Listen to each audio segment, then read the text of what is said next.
हाय दोस्तों, BP Singh English class में आपका बहुत बहुत स्वागत है, अभिनंदन है। प्यारे दोस्तों, अगर आपको इतिहास बदलना है तो आपको 100% आपको हार्ड वर्क करनी है। इतिहास बदलने के लिए आपको बहुत संघर्ष करना पड़ेगा, बहुत संघर्ष करना पड़ेगा। मैं यकीन के साथ दिलाता हूँ कि आप अगर मेरी वीडियो में लगे रहे तो मैं किसी भी पार्ट को छोड़ने वाला नहीं हूँ, इसीलिए पर डे वीडियो में आपके लिए अपलोड कर रहा हूँ। प्यारे दोस्तों, इसकी हमेशा ध्यान रखिएगा कि आपको कुछ ज़िंदगी में बनना है, आपको एक मजबूत राष्ट्र बनाना है। मजबूत राष्ट्र हमारा तभी बनेगा जब हमारे देश के प्रत्येक नागरिक बिल्कुल एजुकेटेड होंगे, कोई अनपढ़ नहीं होगा, अनएजुकेटेड नहीं होगा ना। तो ध्यान रखिएगा। और अगर आप कछुए की तरह चलते रहे तो स्योरली आप मंजिल तक पहुंच जाओगे। आपने महापुरुषों की हिस्ट्री देखी होगी। अगर आपको अपने लिए, अपने राष्ट्रीय हित के लिए, अपने समाज के लिए कुछ करना है तो आपको संघर्ष करना पड़ेगा, चाहे किसी भी क्षेत्र में हुआ। ठीक है, तो आज मैं आपको ऐसी वॉइस में चला रहा था प्रेजेंट कंटिन्यूअस। कौन सा है? Present continuous tense. Present continuous tense बहुत गौर से देखिएगा। ये हमारा क्या है? Passive voice. ठीक है, हमें क्या बनाना है? Passive voice. पैसिव वॉइस में क्या होता है? पैसिव वॉइस में क्या होता है बताइए? कर्मवाच्य ना, कर्मवाच्य। इसमें कर्म को प्रधानता दी जाती है। एक बात ध्यान रखिएगा, चाहे एक्टिव में हो चाहे पैसिव में हो, सभी की पहचान एक जैसी होती है। आप जैसे, आपका जो नाम है, आपकी पहचान नाम से होती है। आप चाहे डीएम बन जाओ, चाहे एसडीएम बन जाओ, चाहे कोई हो जाओ, आपकी शक्ल तो नहीं चेंज हो जाएगी ना। तो इसी प्रकार से हम टेंस के, उसका पद तो बदलता रहता है लेकिन उसका जो प्रारूप होता है वो एक ही जैसा रहता है। ध्यान रखिएगा। जैसे उसकी पहचान चाहे एक्टिव हो चाहे पैसिव हो, सभी की एक जैसी होती है, किसी की बदलती नहीं है। ठीक है, इसकी हेल्पिंग वर्ब क्या होती है? हेल्पिंग वर्ब,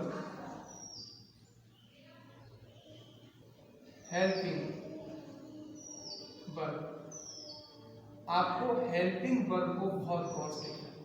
ध्यान रखिएगा, इसकी होती है इज बीइंग, एम बीइंग और आर बीइंग। इस चीज को आपको गौर से देखना है मेरे भाई। एक बात ध्यान रखिएगा, जो इजेमर होता है बी फॉर्म में कौन आते हैं? बी फॉर्म में कौन कौन से आते हैं? ध्यान रखिएगा। पहला है इज आता है ना, एम आता है, ठीक है, एम, आर आता है ना, आर, बाज होता है और भर। बात गौर से देखिएगा, जब भी आपको पैसिव वॉइस बनाना है तो प्रेजेंट कंटिन्यूअस का ना, और ये किसका है? पास्ट कंटिन्यूअस की हेल्पिंग वर्ब है। ठीक है, अगर उसमें आईएनजी लगा है तो प्रेजेंट कंटिन्यूअस टेंस हो गया। तो बी फॉर्म में इनमें केवल आपको क्या लगाना है? इसमें केवल आपको बीइंग लगानी है जब भी आप पैसिव वॉइस बनाना है। बात गौर से किया, जब भी आपको पैसिव वॉइस बनाना है तो मेरे भाई इसमें क्या लगाना है? बीइंग को लगाना है। ठीक है, अब जब भी हम किसी की पैसिव वॉइस बनाते हैं, ध्यान रखिएगा, पैसिव वॉइस चाहे किसी टेंस का हो, पैसिव वॉइस चाहे किसी टेंस का हो, पैसिव वॉइस बनाते समय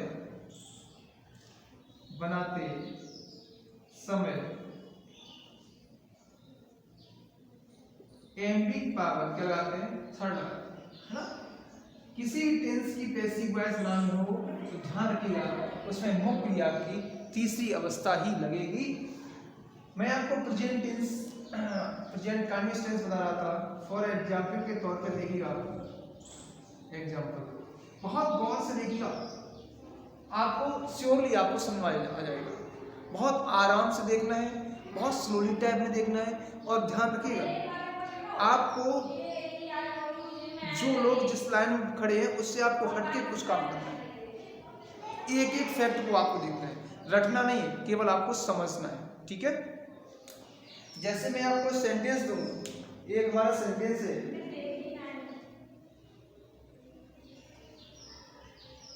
he is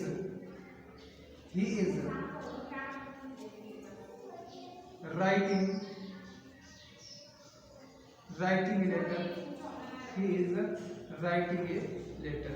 इसका मैं क्या बनाना है भाई मेरे, पैसिव वॉइस बनाना है। क्या बनाना है, पैसिव वॉइस। बहुत गौर से देखिएगा, ठीक है। इसका मैं क्या बनाना है भाई, पैसिव वॉइस बनाना है।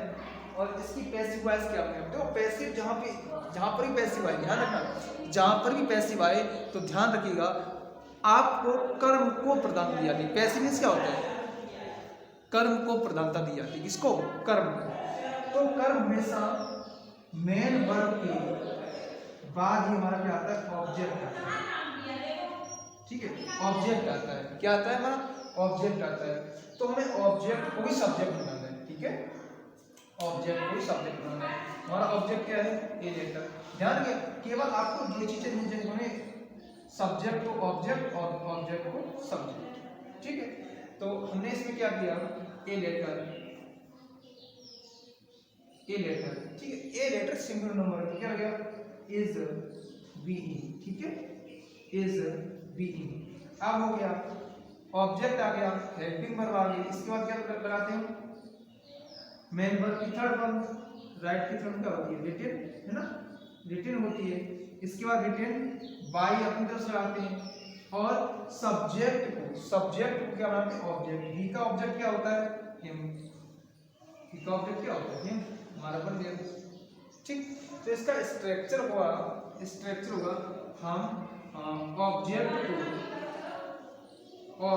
को सब्जेक्ट बनाते हैं। क्या बनाते हैं, क्योंकि पैसिव मींस ही है। और इसके बाद में हेल्पिंग वर्ब लगाएंगे, हेल्पिंग वर्ब लगाएंगे। ठीक है, इसके बाद में मेन वर्ब की थर्ड फॉर्म रखेंगे, और इसके बाद में बाई के द्वारा और सब्जेक्ट को ऑब्जेक्ट। ठीक है, सब्जेक्ट को ऑब्जेक्ट। बस ये स्ट्रक्चर आप ध्यान रखिएगा, आपका आराम से बन जाए। ठीक है, बहुत गौर से आपको देखना है और समझना है, ये कोई ट्रिपल नहीं है। अगर ध्यान रखिए, अगर आप हाई स्कूल स्टूडेंट्स हो, किसी भी क्लास के स्टूडेंट्स हो, तो ये आपको जानना बहुत जरूरी है। देखो, अब इसके बाद हम अगर हम आपको बताएं, इवन असर्टिव का था, इसका था असर्टिव का था। बहुत गौर से देखिए, तो ज्यादा ट्रिपल चीज नहीं है। आप ध्यान रखिए, कोई भी सेंटेंस हो, किसी भी प्रकार का सेंटेंस हो, आप आसानी से इस प्रकार से बना सकते हैं। ठीक है, हमारा नेक्स्ट सेंटेंस है, जैसे बोलो,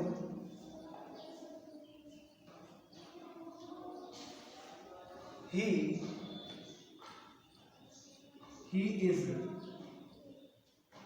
inviting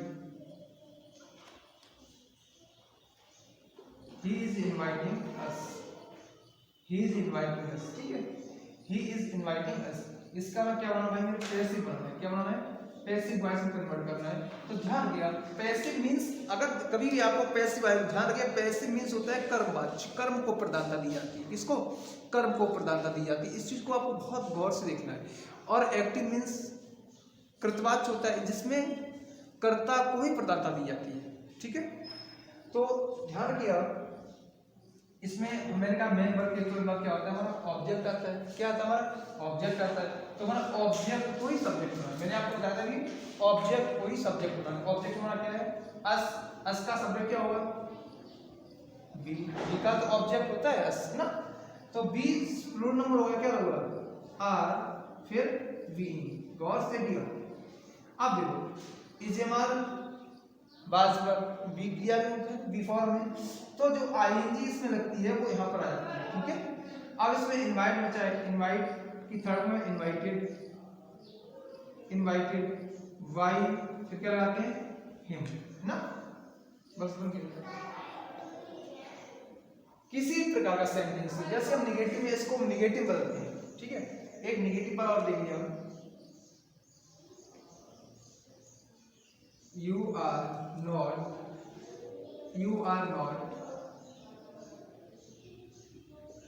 eating the food, you are eating the food। इसका हमें क्या बनाना है, पैसिव बनाना है। गौर देखिएगा, इसका हमें क्या बनाना है, पैसिव बनाना है। तो पैसिव मींस क्या होता है, कर्म वाच होता है, तो कर्म को प्रदान दी जाती है, तो कर्म हमारा मेन वर्ब के तुरंत बाद आता है। तो हमारा कर्म क्या है, दी फूड ना, फूड सिंगल नंबर है, तो क्या लगेगा, इज। अब नॉट के बाद में आपको बीइंग लगाना है, इस चीज को भी देखना है, ठीक है। इज नॉट बीइंग, ना कि इसके बाद बीइंग है उसके बाद नॉट लगाओ, ये श्योरली गलत हो जाएगा, ठीक है। Is not being. अब ईट की थर्ड में होती है ईटिंग, ईटिंग। अब बाय यू, बस बन गया। और कॉन्सेप्ट के साथ में मैं आपको बताने की कोशिश कर रहा हूँ, इसमें आपको भ्रम मत होती है, भ्रम में मत पड़िएगा। हाँ ये ऐसे ऐसे बनेगा, ऐसे नहीं ऐसे बनेगा, है ना। जैसे बोले who is singing a song ना, who is singing a song, इसका भी हमें पैसिव वॉइस बनाना है, ठीक है। तो हु को मैंने क्या बताया था मेरे भाई, हु को किस में कन्वर्ट करेंगे, ध्यान रखिएगा, हु और हु, है ना, हु और हु को क्या करते हैं, बाय हु में चेंज करते हैं, किस में करते हैं, बाय हु में, ठीक है। और इसको किस में करते हैं, हु में करते हैं। तो इस चीज को आपको समझना बहुत जरूरी है। तो हु को हम किस में करेंगे, बाय हु में, ठीक है, बाय हु। जैसे सेंटेंस 100% आपको गलत कर देते हैं, ठीक है, बाय हु। अब इसके बाद क्या लगाना है, सब्जेक्ट हेल्पिंग वर्ब लगानी है। हेल्पिंग वर्ब ऑब्जेक्ट इंक्लूड है, क्योंकि ऑब्जेक्ट को ही प्रदान करता है, पैसिव वॉइस बना रहे हैं। तो क्या होगा, ए समवेयर, तो singular number is a song, ठीक है, इज ए सॉन्ग। अब आपको बीइंग लगाना है, क्या लगाना है, बीइंग। यहीं पर मत लगाइएगा ना, इज बीइंग ए सॉन्ग कर दो, गलत हो जाएगा। Bye whom is a song being. अब क्या सिंग की थर्ड में होती है सन। बहुत गौर से आपको देखना है, बस हमारा ऐसी वॉइस बहुत इजी कॉन्सेप्ट के साथ में मैं आपको बता रहा हूँ, और इसको आपको समझना बहुत जरूरी है, ठीक है। समझते रहिएगा, बहुत इजी कॉन्सेप्ट है। और ध्यान रखिए, अगर आप हाई स्कूल में हो, इंटर में हो, तो श्योरली ऐसे फैक्ट आपसे पूछे जाते हैं, 1-2 नंबर के 100% आते हैं, है ना। तो ये आपको, और भाई मेरे ये समझ आप तभी पाओगे जब तक आप एक्टिव वॉइस के सेंटेंस बनाने आता है। पहले एक्टिव वॉइस देखिएगा, इसके बाद ही आप पैसिव वॉइस बना पाओगे।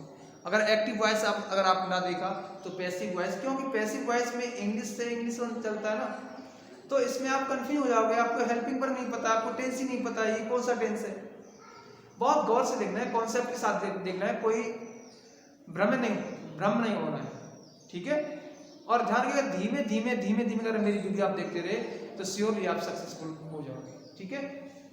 अब जैसे आपकी सेंटेंस है,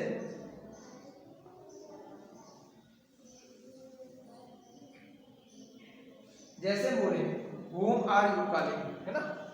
मैंने बोला होम आर यू कॉलिंग,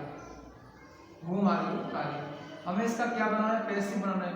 बहुत गौर से देखिएगा, पैसिव बनाना है, ठीक है। Whom are you calling. अब मैंने कहा होम को किससे बदलो मेरे भाई, किससे बदलोगे, होम को हु में चेंज करना है, ठीक है, हु हो गया।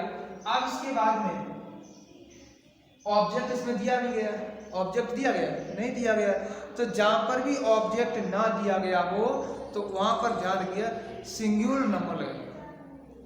जो वर्ब लगानी है वो सिंगुलर नंबर की लगानी है, ठीक है। तो क्या होगा, इज, है ना, इज बीइंग। अब कार्ड की थर्ड में क्या होगी, कार्ड, ठीक है, कार्ड बाय यू। बस बन गया। जैसे हम कहें what are you doing, sentence देखिए, व्हाट आर यू डूइंग। बहुत कॉन्सेप्ट इंपॉर्टेंट है, ऐसे ही आपसे एग्जाम में पूछ लिए आते हैं मेरे भाई। ये पैसिव वॉइस का ही बनाना है, आपको अलग से बनाना है। आपको आदर्श नहीं बनाना है, इस चीज को गौर से देखना है। ठीक है, आप देखिए जैसे मैंने आपको हार्ट का तो हार्ट ही रहेगा, गौर से देखिए हार्ट का तो हार्ट ही रहेगा। ठीक है, अच्छा इसके बाद हेल्पिंग वर्ब बात रखनी है। हेल्पिंग वर्ब किसके अकॉर्डिंग, ऑब्जेक्ट इक्वल रखना है। इसमें भाई मेरे ऑब्जेक्ट दिया नहीं गया है, तो मैंने आपसे कहा था अगर ऑब्जेक्ट ना दिया गया हो तो वहां पर क्या लगाएंगे, सिंगुलर नंबर लगाएंगे ना, सिंगुलर नंबर का हेल्पिंग वर्ब लगाएंगे। तो यहाँ पर क्या लगाएंगे, इज बीइंग, है ना, इज बीइंग। आप देखिए डू की थर्ड में होती है डन, है ना, डन बाय यू, बन गया। बहुत कॉन्सेप्ट इंपॉर्टेंट है जो कि आपको हर एक एग्जाम में कहीं ना कहीं पूछ लिया जाते हैं। जैसे कि दे नहीं, are they not, are they not telling a lie ना, आर दे टेलिंग ए लाई। इसका हमें क्या बनाना है, पैसिव बनाना है। क्या बनाना है, पैसिव वॉइस में कन्वर्ट करना है। तो ध्यान रखिए आप इसमें हेल्पिंग पर रखनी। एक्टिव वॉइस जिस रूप में होगा, अगर असर्टिव है तो असर्टिव बनाना है, निगेटिव है निगेटिव बनाना है, इंटरोगेटिव है इंटरोगेटिव बनाना है, तो उसी रूप में आपको पैसिव वॉइस बनानी है। ये कि नहीं हेल्पिंग पर यहाँ रखिए तो हेल्पिंग पर बाद में लगाते हैं, ऐसा मत करिएगा। आपको हेल्पिंग पर पहले रखनी है यहाँ पर, क्योंकि इसमें हेल्पिंग पर पहले से लगी है। लेकिन हेल्पिंग पर किसके बाद लगाएंगे, हम अपने हेल्पिंग पर ऑब्जेक्ट इक्वल लगाएंगे। तो क्या होगा, ए लाई सिंगुलर नंबर है, इज ए लाई, है ना, इज ए लाई। अब नॉट इसके बाद में आपको बीइंग लगाना है ना, इसके बाद आपको बीइंग लगाना है। मेन वर्ब थर्ड में क्या होगा, टोल्ड ना, टोल्ड बाय, है ना, बाय, और उसके बाद देकर थर्ड में होता है देन। बस बन गया। बहुत इजी कॉन्सेप्ट है, अगर आप थोड़ा भी समझने की कोशिश करेंगे 100% आपको समझ में आ जाएगा। भाई ध्यान रखिएगा, बूंद बूंद से ही घड़ा बढ़ता है, हर एक पॉइंट को आपको गौर से देखना है, क्योंकि अगर खरगोश की चाल चलते रहे तो श्योरली आप मंजिल तक पहुंच जाओगे, और कछुए की चाल अगर छलांग मारी, एक दिन देख लिया दूसरे दिन छोड़ दिया, तो श्योरली आप जो है जीतने में आपको काफ़ी समय लगेगा। ठीक है, आप भ्रमित में हो जाओगे ना, कंफ्यूज हो जाओगे कि अरे यार सेंटेंस तो बड़ा सा रखता और हमसे गलत हो गया है। तो इन चीज़ों को विशेष कर आपको देखना है और समझना है। ठीक है, थैंक यू दोस्तों। इसी प्रकार की वीडियो इंटरेस्टेड वीडियो देखने के लिए हमारे चैनल को लाइक, सब्सक्राइब और कमेंट अवश्य करें। थैंक यू दोस्तों।